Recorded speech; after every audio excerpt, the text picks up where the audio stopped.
Sementara itu, saudara, sejak sepekan terakhir, komoditi coklat mengalami peningkatan harga. Bahkan dalam satu minggu ini harga coklat berkisar dari Rp25.000 hingga Rp35.000 per kilogramnya. Pidi yang dikenal salah satu penghasil coklat kelima terbesar di Aceh, namun produksi coklat sendiri sejak beberapa tahun terakhir menurun. Penurunan produksi coklat dari petani dikarenakan budidaya tanaman coklat saat ini mengalami banyak penyakit busuk buah. Para petani berharap agar pemerintah terutama dinas terkait untuk dapat mencari solusi terhadap hama coklat itu. Bahkan dalam satu pekan terakhir jual beli coklat tidak mencapai puluhan kilogram, sementara permintaan pasar semakin meningkat.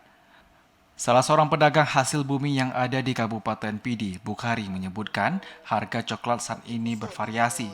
Untuk harga beli dari petani mulai dari harga Rp25.000 hingga Rp30.000.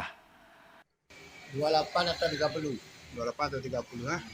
Ini meningkat atau gimana nih harganya? Udah stabil.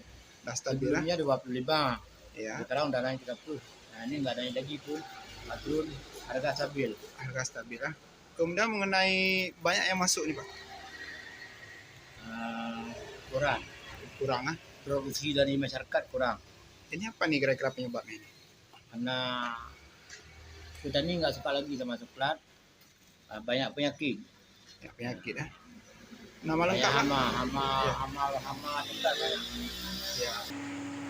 Bukhari berharap ada solusi konkret dari pemerintah khususnya dari dinas terkait untuk mengatasi hama coklat ini sehingga tidak banyak petani coklat yang beralih profesi dari bertani coklat. Dari PD Hasbi TVRI melaporkan.